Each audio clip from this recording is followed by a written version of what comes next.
با عرض سلام و ادب به تالار ورزشی جودوی وستان در شهر دوشنبه خوش آمدید. اینجا مسابقه گشتین جودو تحت شعار حزب خلقی دموکراتی تاجیکستان تبلیغگر طرز حیات سالم و تربیت جسمانی با هدایت دستاندرکاران کمیته اجرایی حزب خلقی دموکراتی تاجیکستان در ناحیه سینای شهر دوشنبه و باشگاه جودوی وستان برگزار شد.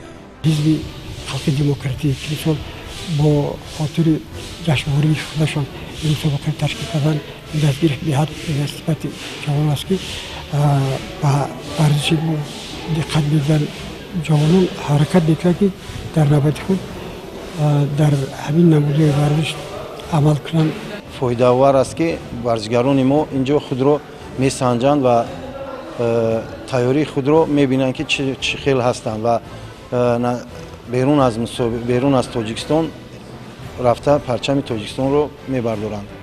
چون این مسابقه اگر بسیارتر شود برای ورزشگران میتواند که اگر برای پیشروی گشتن جودو بنیاد خوب است و مسابقه در سطح بنیاد بلند گذاشته شده است. مسابقه میگذرانیم دسته یکچین دانشکده رو معین میکنیم و با مسابقه سفربر میکنیم. گشتنگیرا بهترین گشتنگیرا آوردیم با مسابقه 5 نفر فینالیست ما باوری داریم که 5 طلا با دانشکده میبریم. بخشیده به 26 سالگی حزب خلقی دموکراتی جمهوری تاجیکستان مسابقه از نمود گشتینگ جودو برگزار گردید که دسته دانشکده دولتی زبانهای تاجیکستان به نام استاد ساتیم اولوزاده از دسته ما 7 نفر در این مسابقه اشتراک نمودند که یک جای دوم یک جای سوم را اشغال نمودند. اگرچه در مسابقات شرکت جودوورزان حدود ناحیه سینا از دانشگاه و دانشکده‌ها و مکتب‌های ورزشی طبق برنامه بود، ولی در میان پهلوانان چهره‌های آشنا و جوانانی با استعداد نیز بودند. اینچنین پدیده‌های ظهور کردند که صنعت کشتی آنها نکات برجسته و دیدنی داشت.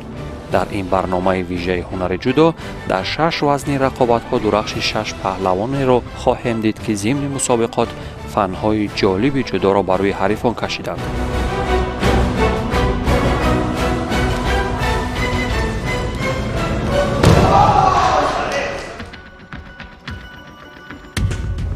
اکنون همش از روی ترتیب.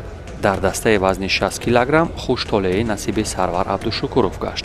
او پس از شکست 3 حریف ناباب تا مرحله نهایی رسید.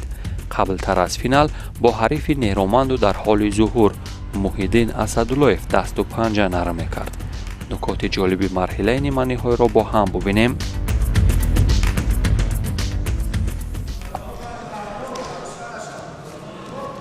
محیدین اسدالله‌اف ورزشگر که از او امید درخشندگی دارند مربیان، اینجا در مقابل سرور عبدالشکورov چهره در دوری اول رقابت‌ها بسیار درخشان ظاهر شد.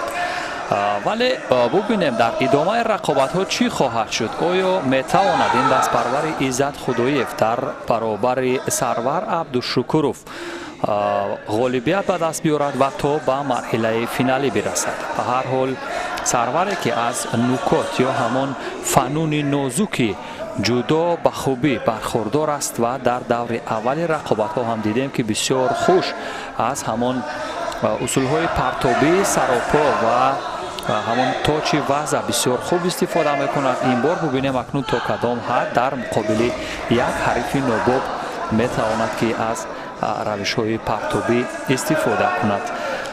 هر دو ورزشگر نیز در کارنامه‌شان میان نورسان بیشتر تجربه کردند و این مسابقات نیز بدون شک و شبهه در توسعه و رشد این ورزشگران نیز میتواند مؤثر باشد و آنها نیز با برخورداری از قوه و استعداد حریفان میتوانند که سرقل مهارت کنند. اکنون ببینید چگونه یک مقابلیت بسیار نزدیک و یک کوچگر به این روش زیبا و همین ترتیب این عمل کرده که در مرحله گلدن سکا بود بالاخره به سرور عبدالشکورov یک امتیازی وزر برمغان آورد و به همین وسیله او توانست که تا به مرحله فینالی برسد و اسدالله‌اف محیدین زینه دوم را اشغال کرد.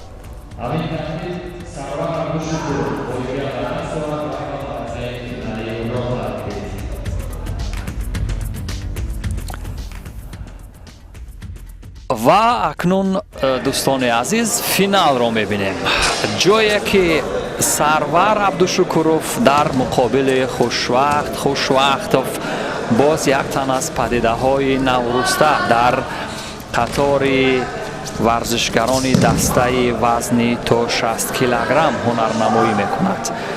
به هر حال جایی که امروز ورزشگر یا همان پهلوانی که به مقام چمپیونی میرسد در میان ورزشگران حوزه یا این همان منطقه ناحیه سینای شهر دوشنبه و یادآور میشیم که این مسابقات تحت هدایت یا رهبری و یک پرتاب بسیار جذاب و زیبای سیاه نگ بود که بسیار بامورد از سوی سرور عبدالشکروف بود و این وزری بها گذاری شد. و دوستان عزیز همانطور که یادآور شدم، یعنی از جانب کمیته اجرایی حزب خلقی دموکراتی تاجیکستان در ناحیه سینای شهر دوشنبه این مسابقات برگزار شد و بهترین پهلوانان هم در اینجا از مؤسسه و مکتب‌های ورزشی اشتراک کردند.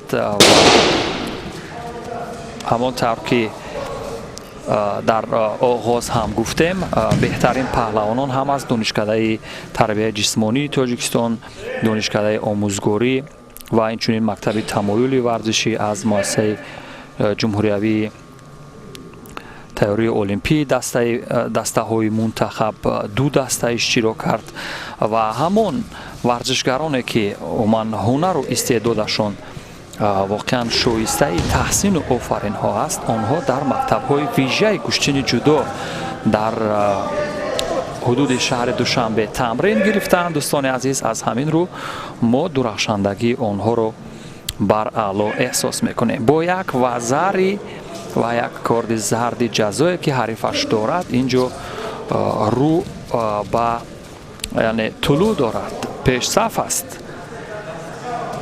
سرور عبدالشکروف اون ورزشگری که با جودوگی سفید است در مرحله فینالی رقابت ها.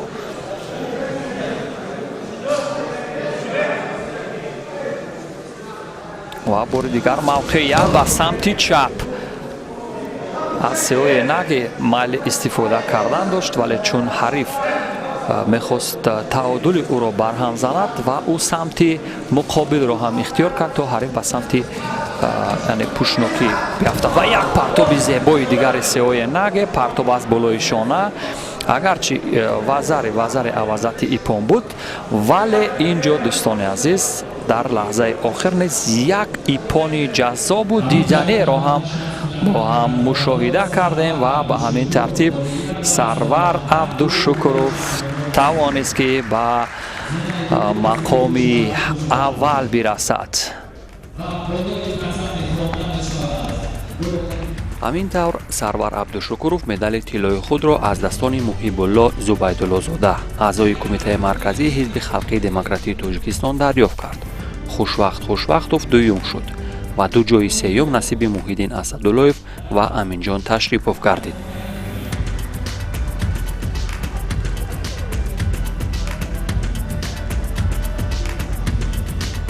در دسته وزن 66 کیلوگرم شهباز سید ابراروف، دانشجوی دانشکده تربیت جسمانی تاجیکستان به نام جهان پهلوان سید مومن رحیموف پرجلو بود. شهباز از لحظه های اول رقابت تا رسیدن به فینال از سبک و اصول های جذاب کار می گرفت. در مرحله مقدماتی حریفانش را با این شیوه از صد راه برداشت.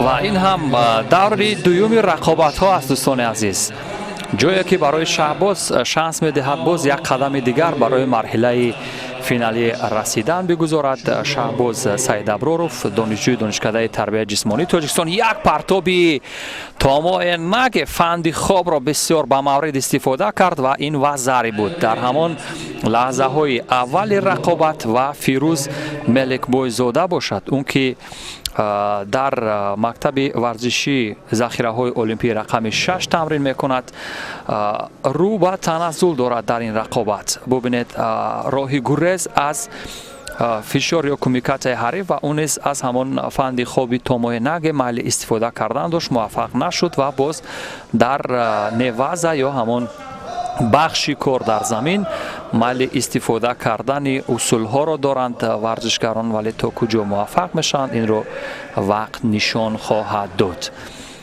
و این بخش از روش های جودو با کار نرفت در این قسمت رقابت ها و با یک وزاری شهباز سید ابرارов توانست که غالبیت به دست بیارد و او به مرحله حساستر راه خط گرفت. ببینید چی زیبا در نوارهای تدریجی این اصول را اجرا کرد. همین ترتیب شهباز در رقابت نهایی با حریفی از مؤسسه دولتی مکتب جمهوریوی تیاری المپیک دسته های منتخب عبدالله میرزویف روبرو شد. عبدالله که آموزش دیده مکتب ویژه گوشتین بود، احتمال برای شهباز در فینال مشکل ایجاد کند. نکاتی برجسته این رقابت را با هم ببینیم. اینک فینال دوستان عزیز، جایی که در وزن 66 کیلوگرم باز چهره های نو یا پدیده های نورسته در مرحله فینالی این مسابقات هنرنمایی میکنند. شهباز سید ابرارov با جودوگی سفید است و عبدالله میرزویف با جودوگی کبود. در همون چنگ اولی که به سمت همدیگر انداختن کسی از ورزشکاران موفق نشد تا امکان یا همون موقعیت رو خوب با کار ببرد. در دست نوبتی خواهیم دید که از کدام روش کار میگیرند. به هر حال روش های پرتابی سراپا بیشتر برای خود شهباز موافق تر هستند، چون که او در این بخش یعنی اصول های پرتابی موفق ظاهر شده بود در لحظه های بعدی و در اینجا ولادیمیر یلچنینوف مربی خدمت نشان داده جمهوری تاجیکستان و فدراسیون روسیه، همچنین احتم رجبوف بنیانگذار جودو در تاجیکستان هم حضور دارند. این رقابت ها را از نزدیک تماشا و در مورد شاید چهره های و پدیده های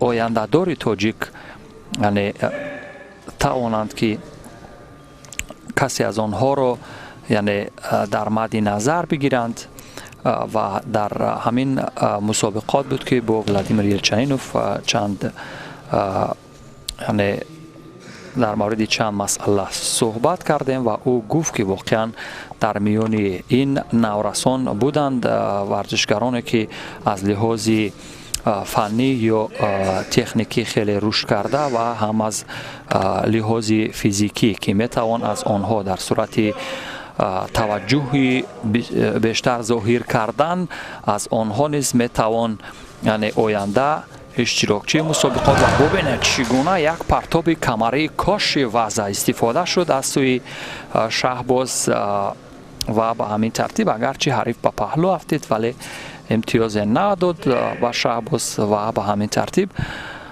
تا اینجای رقابت نتیجه هیچ است. اگرچه یک کارد زرد جزا دارد عبدالله میرزویف و بار دیگر از همان حلقهای معمولی چوریگوشی و دیگر یعنی حرکاتی که میتوانند حریف را از پای درآورند و در بخش نوازه برای تعادل حریف را برهم زدن و اجرا کردن یک اسیکومی حریف را با تخت پشت نگاه داشتن با مدت 20 ثانیه میتواند که قبل از انجام وقت اساسی اسیکومی یا امتیاز کامل ایپان بیارد با شهباز. همین ترتیب شهباز سید ابرارov توانست که در این مسابقات در مرحله فینالی نیز بسیار خوش ظاهر شود. ببینید چی پرتاب جذابی داشت. اینجا وزری بود دوستان عزیز، چون از قسمت شانه حریف و دستی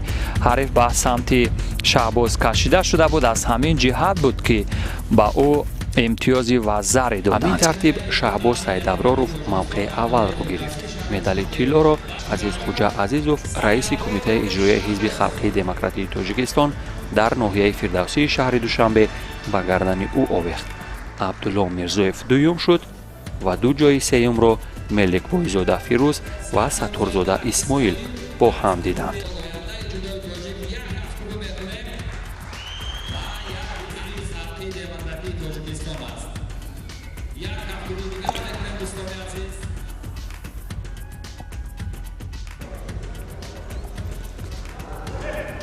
و دوستان عزیز در وزن 73 کیلوگرم جایی که یک تن از پهلوانان امیدبخش و همانی که در چمپیونات جمهوری تاجیکستان در سال 2020 تا مرحله فینالی رسیده بود و در فینال شکست خورده با گرفتن زینه دویم شرف یاب شد. این قایم شکرانوف هست که اینجا از دانشکده مالیه نمایندگی میکند، ولی او در دهه یوگیت در ناحیه درواز در باشگاه ورزشی وستن تمرین دیده است و چون محصل دانشکده مالیه تاجیکستان است، از این رو یعنی این دانشکده را در این مسابقات نمایندگی میکند. او در این روزی رقابت ها هم خیلی خوش و پرجلو ظاهر شده بود. او در مقابل دولت زیارتشویف در فینال رقابت ها است. دولت زیارتشویف باشد، او دستپرور کلوب ورزشی وستن هست و وزن 73 کیلوگرم یکی از وزن‌هایی که مدعیان خیلی زیاد هستند و آن وزنی که از لحاظ اهمیت برای ورزشکاران ما واقعا یک نقش ماندگار دارد و اوچیماتا ماکیکومی چون ابتدا شد تا به لحظه پایان رسانیده شد، ولی در نوارهای تدریجی این لحظه رو هم با هم تماشا و قضاوت خواهیم کرد که چگونه جذاب و دیدنی از سوی قایم استفاده شد. ببینین باید میگن اوچیماتا ماکیکومی، نه ماکیکومی استفاده نشد، چون اگر ماکیکومی استفاده میشد از قسمت پشت دست حریف میکشید و همین تعریف دوستان عزیز ذوالفقار گل احمدزاده این رئیس کمیته اجرایی حزب خلقی دموکراتی تاجیکستان در ناحیه شاه منصور تحفه های تأسیس نموده را به غالبان وزن 73 کیلوگرم تقدیم کرد. قایم شکرانوف جای اول و دولت زیارتشویف زینه دوم را اشغال کردند. و همین ترتیب دوستان عزیز در وزن 81 کیلوگرم قبل از آن که به فینال برویم یک مرحله نیم نهایی را با هم تماشا میکنیم، جایی که محمد عبدالجلیل زاده یکی از پهلوانان آینده دار که پدر او هم در صحنه های رقابت جمهوری و همچنین در صحنه های رقابت بین المللی نیز بارها شرف تاجیکستان را حمایت کرده است تماشا میکنیم. او در مقابل حریفش عمر رسولوف رقابت میکند در مرحله نیم نهایی. در چنگ اول یا در دست اول کسی از ورزشکاران موفق نشد و به همین ترتیب نه اینجا در مقابل واحدوف رقابت دارد و اینجا قریب بود که واحدوف از یک اصول ضربه‌های پشت پای استفاده کند با همان روش تنیاتاشی، ولی موفق نشد. به هر حال پهلوانان تربیت گرفته و چست و چالاک میتوانند در هر حالت از خود دفاع کنند، دفاعی به مورد، و به همین ترتیب بار دیگر مشاهده میکنیم و یک موقعیت زیبای برای پرتاب بالای شانه، ولی موفقیت کسب نکرد. در همین لحظه که فرصت بود محمد عبدالجلیل زاده که در مکتب جمهوریوی تیاری المپی دسته های منتخب تحت هدایت عزت خداییف تمرین میکند، اینجا موفق نشد، ولی به هر حال در لحظه های بعدی ببینیم تا کدام شیوه را به کار میبرد یا تغییر میدهد سبک گشتنگیری را در برابر حریفش و آیا توان مقاومت. و ببینید اینجا از آن روش ماکیکومی استفاده کرد، ولی натавонист то ба поён ҳамон макикомиро бирасонад, вале ба ҳар ҳол вақт довар аст. Хоҳем дид кумикатаи бисёр ба маврид ва сеои наге. Ин ҳамон усули дӯстдошта ва мавриди назари Муҳаммад Абдуҷалилзода ҳаст. Ба ҳамин тартиб ӯ дар лаҳзаҳои поёнӣ вақти асосӣ тавонист агарчи як вазари дошт, вазари дуюм ва ин ипон буд. дӯстони азиз, бубинед чӣ гуна ҷаззобу диданӣ иҷро кард то лаҳзаи поёнӣ ипон сеои нагеро. ва дар финали ҳамин вазни рақобатҳо дӯстони азиз, Расул Саидов дар муқобили Умар Расулов истоданд. инҳо барои баромадан ба зинаи ифтихорӣ дар вазни 81 килограмми рақобатҳо даст ба гиребони ҳам мезананд ва бубинем кадоме аз ин варзишгарон ибтидо муваффақ ва ба ҳарду варзишгар бо сабаби камкорӣ корди зарди ҷазо медиҳанд ва мубориза барои гирифтани кумикатаи мавриди назар ва мувофиқ, чун кумиката ё ҳамон марҳилаи гирифтан яке аз ҷузъиёти муҳим дар ҷудо ҳаст ки дар сурати хуб гирифтани ҳамин қисмат аз ҷудо ё ҳамин бахши ҷудо варзишгарон метавонанд дар таносуби ғолибият яке аз роҳҳои муассири пирӯзиро дар ҳамин бахши рақобат бубинанд. ва дар ин ҳолат метавон аз бахши томои наге истифода кард, вале муваффақ нашуд. ба ҳар ҳол чун худро фаъол нишон дод, Расул Саидов метавонад дар идомаи рақобатҳо, дар идомаи ҳамин рақобат, яъне назари доварон нисбат ба камфаъолиаш дуртар кунад. акнун мавқеият аз қисмати пушти ҳариф ва як зидди ҳамла ва бубинед чӣ гуна инҷо макикоми бисёр хуб иҷро шуд ва зари ва дар бахши неваза контроли ҳариф ва асли коми ваза идораи ҳариф ба тахтапушт 10 сонияи дигар метавонад вазари авазати ипон ба Умар Расулов ба армуғон биоварад.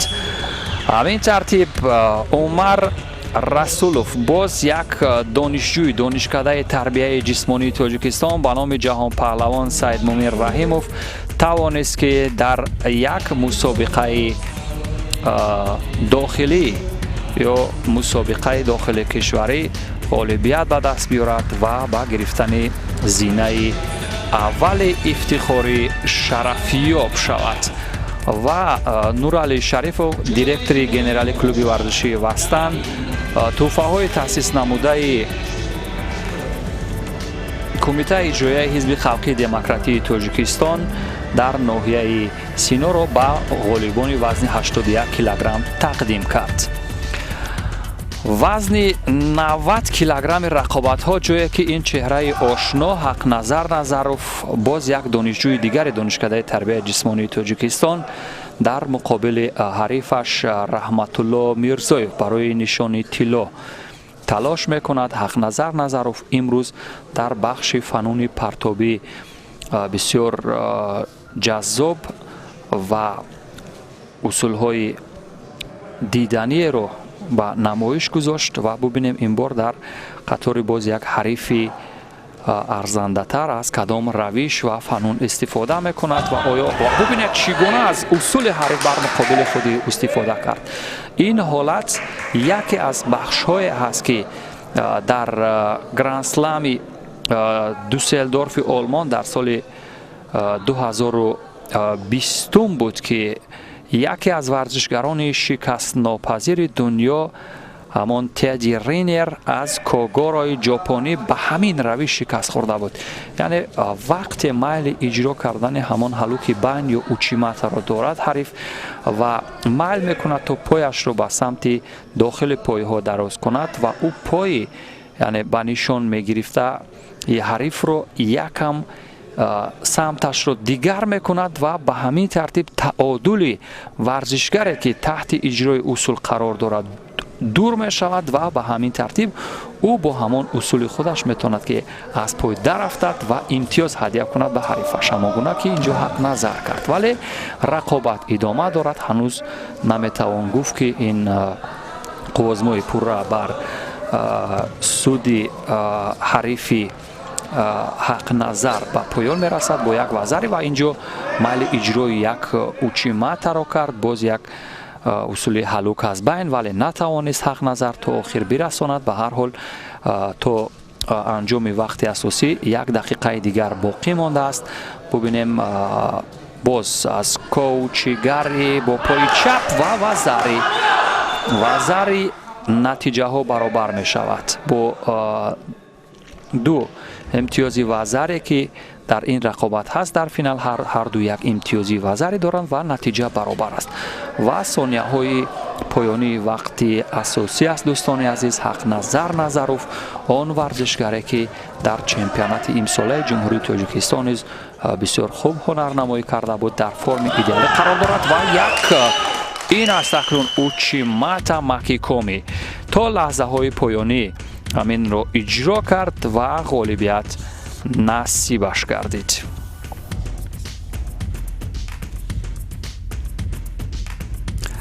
бубинед чӣ гуна зебо иҷро шуд ҳамон равиши партобие ки мову шумо мушоҳида кардем.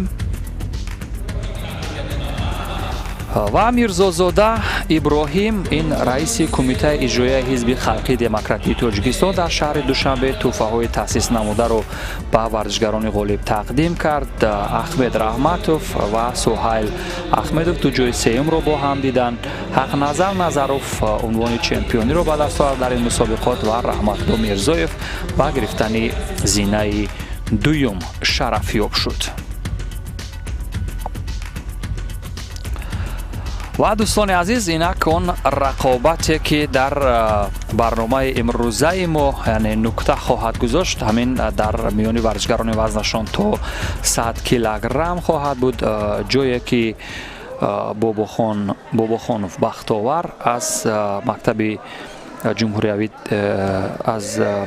ҷумҳуриявии теории олимпии дастаҳои мунтахаб дар муқобили ҳарифаш Юнус Ҷумаҳмадов рақобат мекунад. Ҷумаҳмадов Юнус аз клуби варзиши Ваҳдат аст. воқеан яъне теъдоди зиёди клубҳо дар ҷумҳурӣ метавонад ба ташаккул ва рушди ҷудо дар мамлакат саҳм бигузорад. дӯстони азиз, ки инро ҳам коршиносон гуфтанд ва ин яке аз ҷузъиёте аст ки воқеан метавон ба он такмил бахшид. ва ҳамин аст ки имрӯз клубҳои ҷудо дар Тоҷикистон хеле зиёд шуданд ва онҳо низ дар тарбия ва ба камол расонидани варзишгарони сатҳи ҷаҳонӣ саҳм мегиранд ва варзишгарони вазнашон нисбатан вазнинтар аз лиҳози гирифтани кумиката чандон амалкарди хуб нишон намедиҳанд. бубинед як рақобати бисёр наздик аз масофаи наздик ва чизе иҷро нашуд. ба ҳар ҳол Бахтовар Бобокалонов хуштар ҳамон кумикатаро мавриди назар қарор дошт, вале то охир ҳам нарасонд ва як партоб аз пушти шона, вале муваффақ нашуд. инҷо боз ҳамон усулҳои зарбоӣ ё кӯтоши низ бенатиҷа аз сӯи Юнус ба охир расиданд.